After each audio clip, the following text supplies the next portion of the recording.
Patuloy na nagbibigay serbisyo, pag-asa at saya. GMA Regional TV, kapuso ng bawat Pilipino.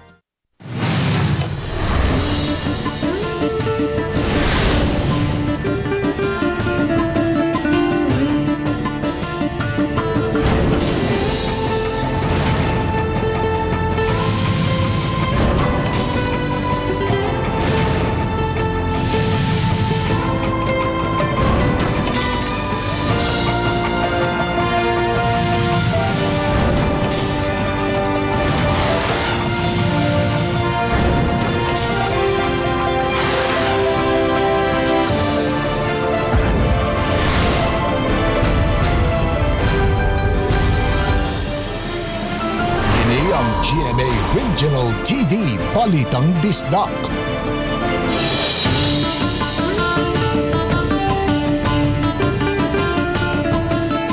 Mayong hapon na kini ang inyong GMA Regional TV, Balitang Bisdak. Ang bugtong kasaligan, kasandigan o karangpan sa mga Bisaya. Ako si Bobby Nolsaro. Nga magatod sa labing dako og mga nagunang balita nga mahinungdanon sa Central ug Eastern Visayas. Ako si Alan Domingo. Ako si Cecil Kibod Castro, live si GMA Complex sa Dakbayan sa Sugbo.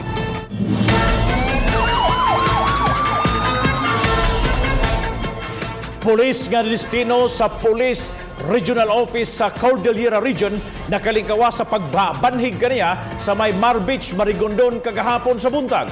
Apan usa ka tricycle driver ug laing 75 anyos nga babae ang napagan. Padayong gisuta karon sa kapulisan ang anggulo sa moong panghitabo. Siluan Leron Dinas sa report. Lang sa ulo ang nahiaguman ni Police Senior Master Sergeant Artemio Tumakay III dihang gibanhigan siya kagahapon sa upat ka wa mailhing mga lalaki. Gihulagway sa mga saksi nga daw sama sa eksena sa pelikula ang nahitabo alas 9 kagahapon sa buntag sa may Mar Beach, Barangay Marigondon. Matud sa mga nakasaksi, naglakaw gikan dintong dapita si Tumakay samtang ang upat ka mga mamumuno gikatahong nagpark sa ilahang sakyanan dinhing dapita. Dihang natumod-tumod na si Tumakay dinhi gikatahong nanganaog ang upat ka mga lalaki o gitabangan siya pagpusil. Duol lang ang distansya sa mga namusil apan gikatahong wa maigo si Tumakay. Wagi maigo. Grabe, unsa gyud ang ano kaigo. Lagi. Nga unsa kay etika, nagdabo ka etik-anting ano maginaigo. Naigo sa mga bala ang auto sa igsuon ni Tumakay III nga nakapark niadtong higayuna ug maoy nagsilbi niyang cover batok sa mga namanhig. Naigo sa Wang Bitii si Ranel Caballes, 41 anyos, tricycle driver nga nagduwa og dama samtang gahuwat og mga pasahero. Pag buto nanaga na lang mi. Kibog naigo kung sana dia kay sa kakuyaw lagi nang kulay. Nakadagan pa si Tumakay paingon sa pribadong luna ug nakapasalipod sa guardhouse ug sa mga kahoy sa dapit. Atol sa naitabong pagpamusil, gikatahong nakapasalipod pa ni ining neem tree si Tumakay gani dayag ang mga agi sa bala sa punuan ni ining maong kahoy. Taod-taod ang nahitabong pagpamusil ug nakadagan pa si Tumakay palayo agi sa tindahan ni Nang Lucrecia. Sa nahitabong ginukdanay, naiguusab sa may pulsuhan si Lucrecia Humawas, 75 anyos, nga mitago sa iyang tindahan ni adtong higayuna. Dito bang to ko sa ilawom sir, ano yung naigo na yung taong ko, oy. Umuto nga, ni, pa, saka na lang ko sa ambulansya dito sa Karahay.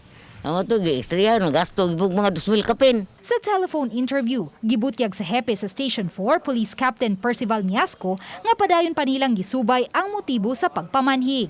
Ang iyang giingon nga lagi ka nang iambusa siya.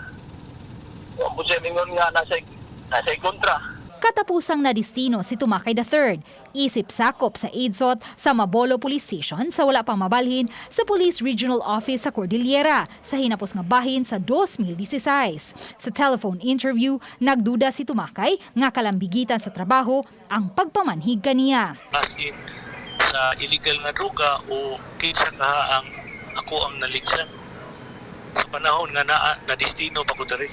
Uban ni Godfrey Relien, Luan Marondina, Balitang Bisdak.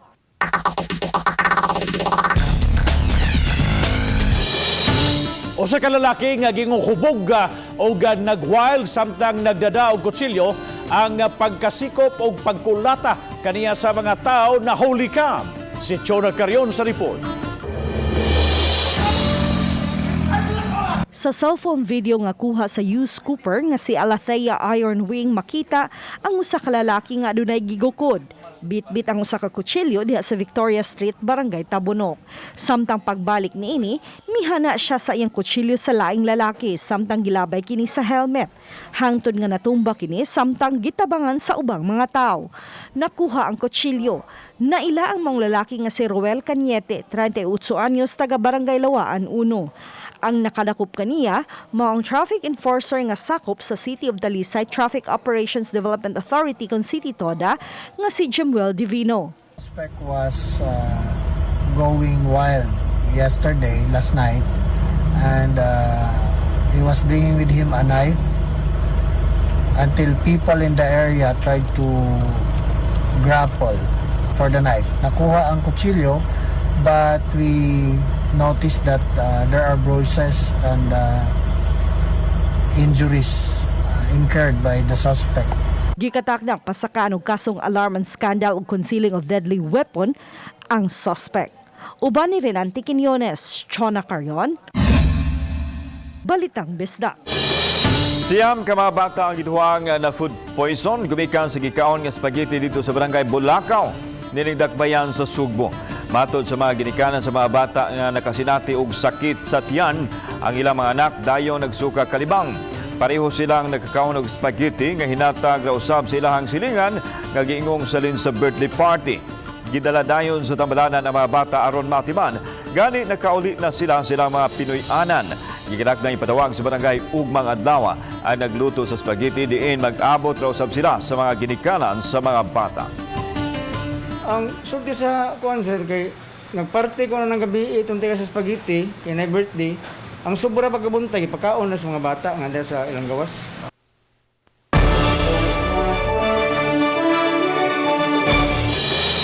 Atol sa National Heroes Day karong adlaw, dili lang ang mga bayani nga miula silang dugo aron makaangkon ang kaugalingnan sa nasod, apan gihandom usab ang mga buhi nga andam usab mobuhi sa ilang kinabuhi alang sa kaluwasan sa uban. Sama na lang sa mga frontliners nga nakatampo sa pagpaubo sa COVID cases dinhi sa Dakbayan sa Sugbo. Aniya ang report.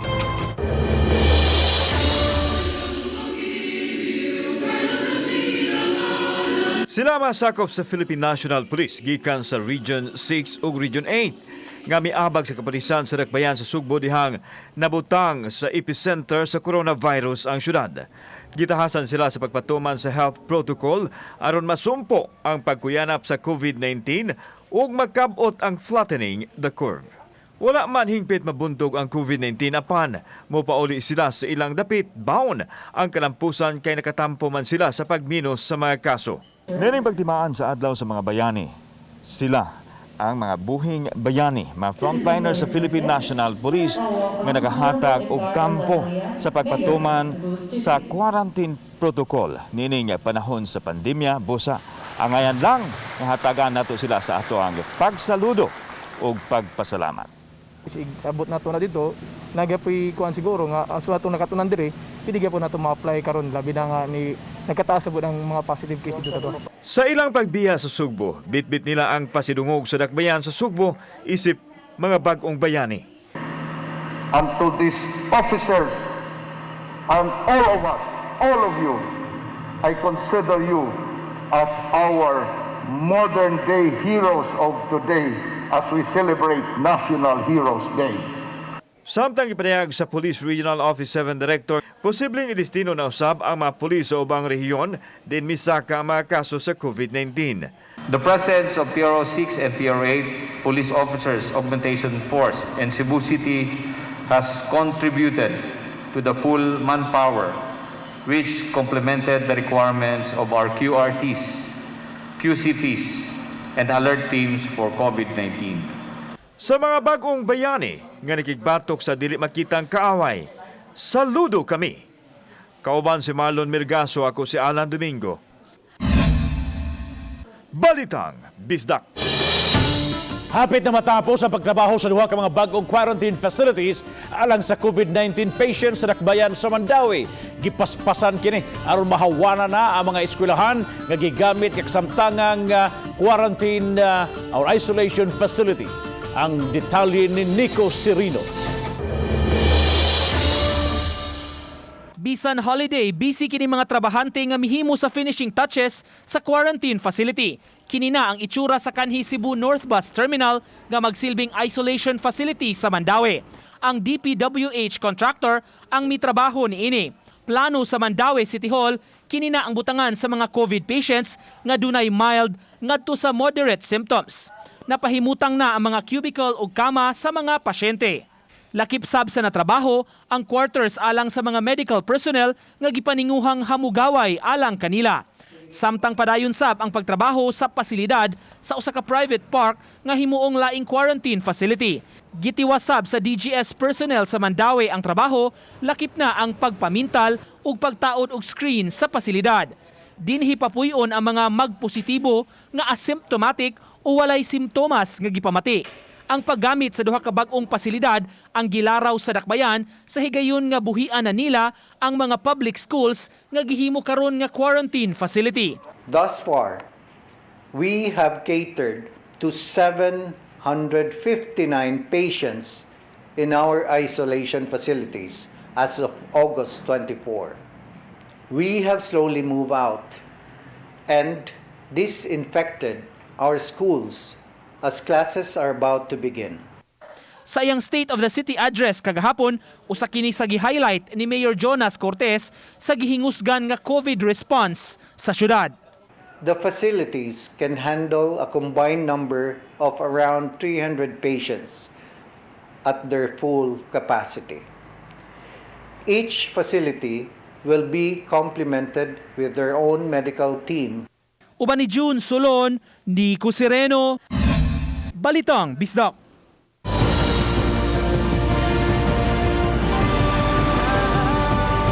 Kini ang GMA Regional TV Balitang Bisdak.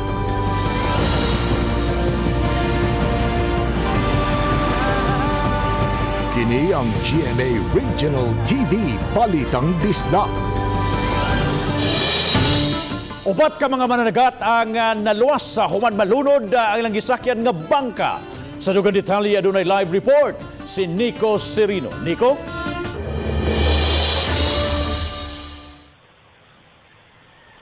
Yes, Bob, mabot sa 20 ka oras nga nag-utaw sa kadagatan kining mga mananagat sa wa pa sila ma-rescue karon lang hapon.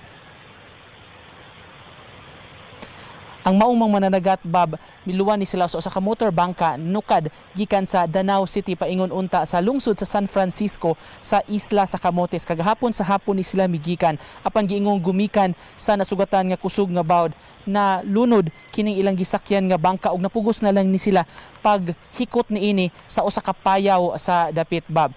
Kagahapon pa milusad og search and rescue operations unta ang Philippine Coast Guard aron paglocate niining maong mga mananagat. Milanat ni hangtod kagabi og kaganihang kadlawon apan nasuspindi kini gumikan sab kay di maayo ang panahon og nagabi naman. Kaganihang buntag, Bob, nasayran nila nga usa sa upat ka mga mananagat si Alan Bensig. Milangoy gini siya og balig duha ka oras paingon sa baybayon sa Barangay Himinsulan sa lungsod sa San Francisco aron adto manawagan og tabang alang sa tulupan niya ka mga kaubanan nga nahabilin nga nag-utaw-utaw sa kadagatan. Na rescue sa mga sakop sa Coast Guard ang mga mananagat nga giilang sila si Kim Estrera 21 anyos, Eugene Estrera 39 anyos, Roldan Alcantara 29 anyos og si Alan Bensig 49 anyos. Nasayran matod ni Commander Alvin Dagalea ang tigpamaba sa Coast Guard nga kining maong mga mananagat sagad ini taga Mandawi ni sila, Bob, apan si Bensig paingon ni siya sa lungsod sa San Francisco. Mikuyog matod pa kining tulo kaniya apan wa damha nga sa ilang biyahe nakasugat ni sila og dagko nga mga bawd.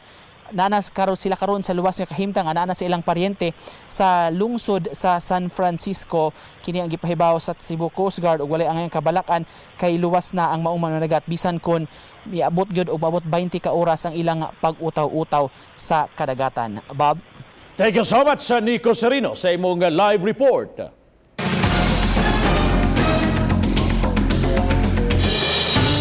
Sunog miulbo sa Upper Tulay sa lungsod sa Minglanilla. Usa ka junk shop apektado. Si Chona Carion sa report. Baga nga aso ug kadako sa pag-ulbo sa kayo ang misugat sa mga mulupyo sa Upper Tulay, lungsod sa Minglanilla. Miulbo ang sunog pasado alas 8 kaganihang buntag. Ang Jongjong Junk Shop nga iya ni Jennifer Aviles ang gilamoy sa kayo. Milanat na og kapinduha ka oras ang pakigkumbate sa kabumbirhan ni ining maong sunog apon atong makita nga grabe ka itom ang aso ug kusog hapon ang kayo. Ang kanhi kapuyo ni Aviles nga si Jovely Flores nakakita nga adunay nagdaob sa likod nga bahin sa junk shop ug daling mikatap ang kayo. Nakatampo usab sa pag-ulbo sa kayo ang kakusog sa hangin. Ay nagdaob na skillin. No, ato na maglisod ang kayo ba. Ay nari ko dire ga patimbang og bronze. Nya kita ko na gasigas skillin do to saging og sunog. Oto ni sirit ko tawag og bumbiro. Naglisod ang kabumbirohan pagpaong sa kayo gumikan kay daghang plastic, ligid ug adunay acetylene nga gigamit sa mga trabahante sa maong junk shop. Gigamitan pa nila og kemikal aron mapaong ang kayo. Alas 11:39 na sa buntag, gideklara sa kabumbirohan nga kontrolado na ang sunog nga gipaubos sa Task Force Alpha. Usa ka bombero ang giingong naangol. Mga ilantil diya sa loyo. Ano gikaon ko no sa angkural. Moto. Kaya mga light materials man plastic. Dali na kay kanon karton. Uban ni Renante Quiñones, Chona Carion, Balitang Bisdak. Nabantayan sa Bureau of Internal Revenue kun BIR 13 nga adunay pagsaka sa bag-ong mga registrants, ma-online business o ubang negosyo ning panahon sa pandemya. Sa kadaghang mga pangutana, ipihigayon sa BIR ang webinar matag Miyerkules sa hapon aron matubag ang daghang pangutana. Ang report ni Femery Dumabo. Bisa na kay sikyo pa, Marso hangtod Hulyo adunay naidul-an sa 50 ka mga registrants ang BIR dinhi sa Subo. Og ni nga gusto lang, moabot sa 200 ang bagong mga registrants, mapa-online businessman o uban pang klase sa negosyo. Sa pagka-GCQ na sa Dakbayan sa Subo, nidawat na walk-in clients ang BIR nga buhatan dinhi sa Dakbayan sa Subo. Sa bisan unsang transaksyon, apan higpit ang health protocol nga ilang gipatuman. Tungod sa daghang pangutana, o garon kalikayan ang panagtapok. Tubagon sa BIR ang mga pangutana pinaagi sa webinar matag Miyerkules alas 2 sa hapon. Ug ang link makita diha silang social media account. Including online sellers, mga kapia, mga kamay, apila sa dito. Ug katong gusto nga ma-refresh ang ilahang mga basic tax knowledge, we're inviting them to join our webinars. Usa sa mga pangutana nga nadawat sa BIR ang kabahin sa extended deadlines. The defined extended due dates under Section 2 of RR 11-2020 shall remain in effect regardless of any extension or modification of quarantine. Bukas ang webinar dili lang sa mga Sugboanon apan sa mga magbubuhis nga buot makisayod nga libre lang. Uban ni Cleofer Lumayag, ako sa Femery Dumabok. Balitang Bisdak.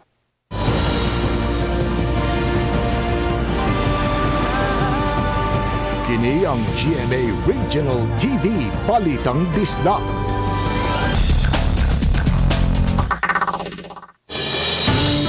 Nanawagan karon og tabang ang mga dumulupyo sa usa ka purok sa lungsod sa Konsolasyon tungod kay way hubas-hubas nga tubig baha sa ilang komunidad. Nabalaka silang mamahimo kining hinungdan sa mga sakit. Ang report ni Nico Serino. Way hubas-hubas ang tubig baha sa bahin sa Apas Compound, Purok Palia, Barangay Danglag. Ang mga residente nagbutang og footpath aron ilang kalatayan. Sa mas ubos nga bahin, daw sa naglutaw gyud sa tubig ang mga Pinoy-anan. Si Ginang Lovely ug ang iyang pamilya di na magkatulganan sa ilang balay tungod sa baha.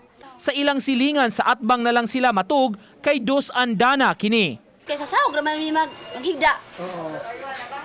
Unya ang among kuan, ang among sahog kay di man pwede mahigdaan kay naa may tubig. Nya baho pagid kayo. Nabalaka ang mga residente sa mamugnang sakit tungod niini. Samot na og muuwan, moabot ni diri ako mo kuan, moabot sa bakanan hantod mosuod sa balay. Nya manglutaw tarang basura tanan mag-abot. Kay ang kaning tubig gikan ni sa babaw. Taud-taud na nga gimu sa mga residente kinilang suliran dinhi nga mas mo grabe pa kun kusog og way puas ang bundak sa uwan. Panawagan nila karon konkretong aksyon gikan sa kagamhanan.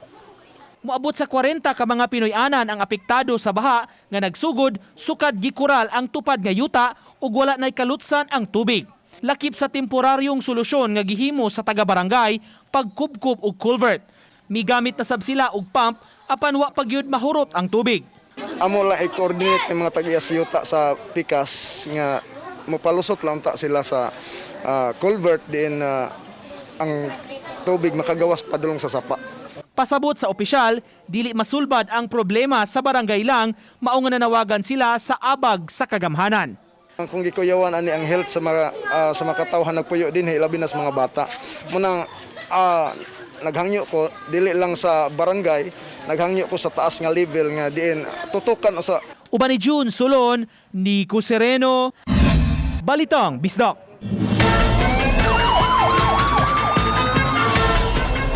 Nanawagan og hustisya ang pamilya sa 70 anyos nga lolo human gipusil patay sa usa ka army nga sumapa hubog niadtong higayuna didto sa Malingen Island sa Bien Unido, Bohol. Gila ang biktima nga si Leopoldo Sarigan, residente sa Puruksay sa Malingen Island ug kanisakop sa Philippine Constabulary. Sumapa sa Bien Unido Police Station, kauban ni Sarigan ang iyang mga pagumangkon samtang nag-istorya kini sa iyang kasinatian isip PC. Apan kalit nga miduol si Corporal Raymond Kasipli Sakop sa 47 Infantry Battalion Charlie Catalyst Company. Na-deploy si Kasipli sa Malingen Island kay na-lockdown ang isla nunod sa daghang mga residente nga nagpositibo sa COVID-19. Matod sa mga saksi, hubog si Kasipli ug nagtuog kini nga siya ang gihisgutan sa mga tao. Nahitabo pa ang panaglali sa duroha o giuwang sab sila sa mga tuwa sa dapit. Apan matod pa, kalit nga girakrakan sa suspek ang tiguang nga mao hinungdan sa iyang kamatayon. Human sa pagpamusil, mibiya si Kasipli o miadto sa balay sa barangay Kapitan aron mo surrender. Nana sa kustodiya sa Bien Unido Police Station si Kasipli nga magatubang og kaso. Wa mohatag og pamahayag ang suspect ug ang kadagkuan sa 47th Infantry Battalion. Duhang nasikop sa gipahigayong bypass operation sa mga sakop sa PDEA 7 sa Sitio Laray, Barangay San Roque, Talisay City niadtong Sabado. Ang nasikop mao si Marjun Cabaluna alias Rex, 25 anyos, taga Campo 3, ug si Joselito Abejo, taga Barangay Linaw. Nasakmit sa PDEA 7 ang gituhuang shabu nga gibana-banang mubalor sa 680,000 pesos. Unsa kaha ang mamahimong quarantine status sa dakbayan sa Sugbo human na mapopos ang General Committee Quarantine karong adlaw. Kung ang mayor o ang pangulo sa kapulisan dinhi sa Region 7 ang pangutanon, gusto nila nga status kulang una bisan usalang kasimana ang quarantine status ning syudad sa Sugbo. Ano ang report? Suma ni Police Brigadier General Albert Ignatius Ferro, direktor sa PRO 7, nga gisuwayan nila og hangyo ang IETF nga status kulang una o ipabilin sa GCQ ang Cebu City bisan usarang kasimana. Gidasunan usab kini ni Mayor Edgardo Labella. Apan gisalig na lang nila ang hukom sa mga labang opisyal sa mamahimong quarantine status sa syudad. Whatever it is, we will still issue the executive order, and I will of course thoroughly consult with the security, the business, and the health people. I would rather go for a 1 week of status quo, GCQ, and then come up with a better placement of our people so that we could again have a sustainable security implementation of the different quarantine protocols. Hinoon gipadayag ni Mayor Labella nga bisan og mabutang na ang Cebu City sa MGCQ, magpabilin gihapon ang istriktong pagpatuman sa lagda. Nagpabiling peligro ang sitwasyon sanglit anaa pa man ang COVID sa palibot. We still believe that the virus still very much around, and of course we'll be happy, but I hope that there will be some restrictions. Padayon usab ang hugot nga pagpantay sa kapulisan sa katawhan aron motuman sa protokol. Ang task force kasaligan usa sa gipaabot nga moabag sa PNP sa pagpatuman ini. With the help of the different agencies or interagency collaboration, including the local governments, we will survive these challenging times. Kauban si Marlon Milgaso, ako si Alan Domingo. Balitang Bisdak.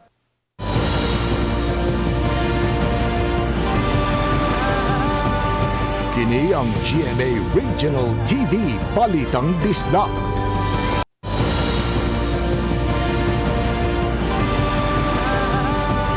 Kini ang GMA Regional TV Balitang Bisdak.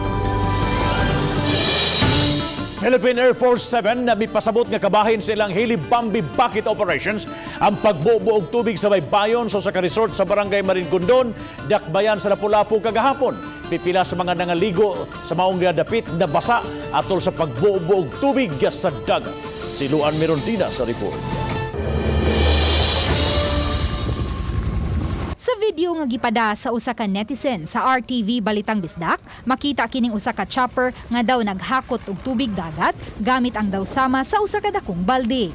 Dihang napuno na, gidaki ni pipila ka metros ug gibubo sa baybayon sa usa ka beach resort sa Barangay Marigondon diin may mga tawo nga nangaligo sa dagat. Ang netizen nga nagpada sa video nagduda nga posibleng paagi kini sa pagbadlong sa mga nangaligo sa dagat aron sa pagtuman sa social distancing.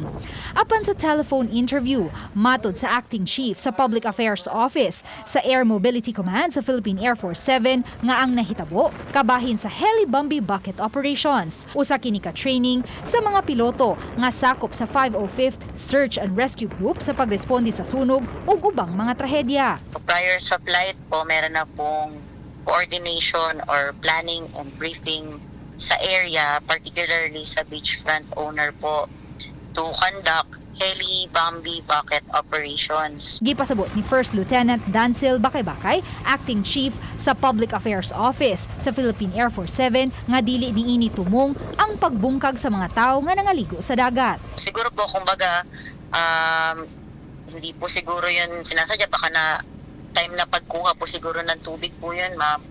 And that time po siguro parang ambon lang din po siguro ang effect po siguro nun sa area. Uban ni Godfrey Rilien, Luan Merondina, Balitang Bisdak. Kapina sa 25 milyones ka mga tao ang nataptan sa coronavirus disease worldwide. 217,000 nini ang kaso anaa sa Pilipinas. Ano ang report ni Femery Dumabok. Sa 25 milyones nga kaso sa COVID-19 sa tibuok kalibutan, dulaan sa 17 milyones niini naka-recover na.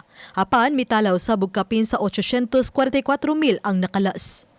Ang Pilipinas mitala sa kapin 217,000 nga kaso sa COVID-19 kagahapon.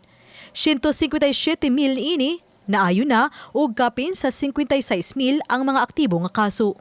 Dulan usab sa 19,000 nga kaso ang natala sa Central Visayas kagahapon. Apan, kapin sa 2,000 lang niini ang aktibo kay naayo nang dulan sa 16,000. Sa probinsya sa Subo, anaa sa kapin 4,000 ang kaso. Hinuon 800 lang niini ang aktibo. Sa Negros Oriental ang miabot sa 135, apan 23 na lang kanila ang aktibo nga kaso. 137 ang aktibo nga kaso sa Bohol. Og naayo na ang duha sa tulo ka kaso sa Siquijor. Sa Cebu City, 622 na lang ang aktibo nga kaso gikan sa dulaan 10,000 nga kaso sa COVID-19. Kapin 300 ang aktibo nga kaso gikan sa kapin 2,000 nga kaso sa COVID-19 sa Mandaue City. Og 283 na lang sa kapin 2,000 nga kaso sa COVID-19 sa Lapu-Lapu City ang aktibo. Sa Eastern Visayas, dulaan sa 3,000 ang kaso sa COVID-19. 1,200 niini ang aktibo. Nayo na ang kapin sa 1,600. 23 ang nakalas. Ako si Femery Dumabok. Balitang Bisdak. Pangusap Cebu Provincial Police Office gihulipan sa iyang pwesto si Police Colonel Roderick Mariano Capinas sa usa ka tuig nga nag-alagad sa lalawigan sa Subo. Matod ni Police Brigadier General Albert Ignatius Pero, Regional Director sa PRO 7, nga ang magpabilin sa pwesto ni Mariano nagbukas sa kahigayunan alang sa mas taas nga katungdanan. Samtang ang mando ni Pero sa mohulip sa CPPO mo ang pagpadayon sa mga programa, ilabi na ang pagpatuman sa protokol niining panahon sa pandemic. Usa ka auto nasunog sa may Pahak, Rotunda, Barangay Pahak, Lapu-Lapu City pasado alas 10 kaganang buntag. Ang gikatahong gipanag-iya ni Catalina Roduna, 30 anyos, electrical ignition due to pinch wire ang gitumbok nga hinungdan sa mong sunog sa maong auto. Ning kasaulugan sa adlaw sa mga bayani, nagprotesta masakop sa lain-laing pundok. Atubangan sa Department of Agriculture Office sa Mandawi City, gihimo ang hamubong protesta. Lakip sa ilang panawagan ang konkretong aksyon sa gobyerno taliwa nining na sinating pandemya. Ang grupong Piston nanawagan og solusyon sa ilahang panginabuhian nga dili iduot ang mga jeepney drivers. Gihatagan sila sa kapulisan og 15 minutos aron himuon ang ilang rally nga ilarasab gituman. Nagbuwag-buwag rasab sila dayon human sa kalihukan.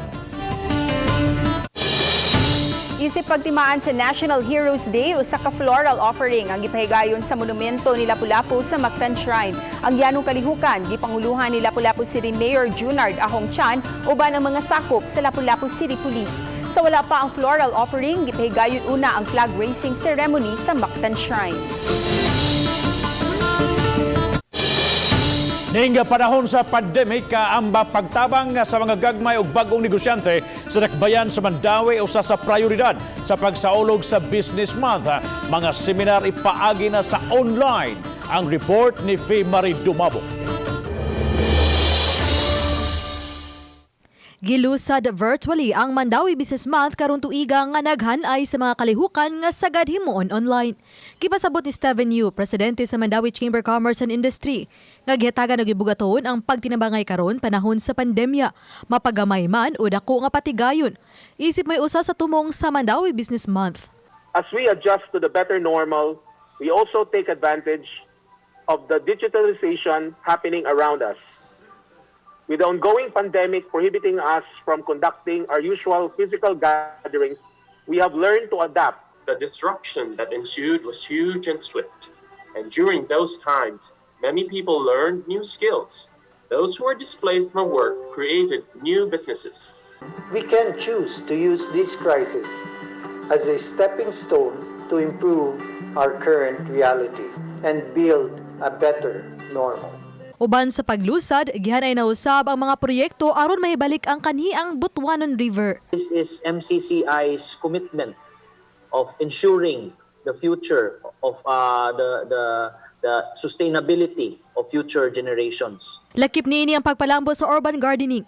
Kay natul sa National Heroes Day ang paglusad, gilaw sa mga bayanihong nabuhat sa mga frontliners. Samtang mga personal protective equipment ipanghatag sa MCCCI sa 27 ka mga barangay sa dakbayan sa Mandawi. Uban ni Cleofer Lumayag, ako si Faye Marie Dumabok. Balitang Bisdak. Unom na usab ka bagong mga kaso sa coronavirus disease 2019 ang natala sa probinsya sa Bohol. Sa taho ni Bohol Governor Arthur Yap nga kagabii, duha ka mga pasyente ang taga Sierra Bulyones ug tagsagikan sa lungsod sa Dinyaw, Hagna, Tubigon ug Baclayon. Kini sila mga locally stranded individuals ug authorized persons outside residents kun APOR.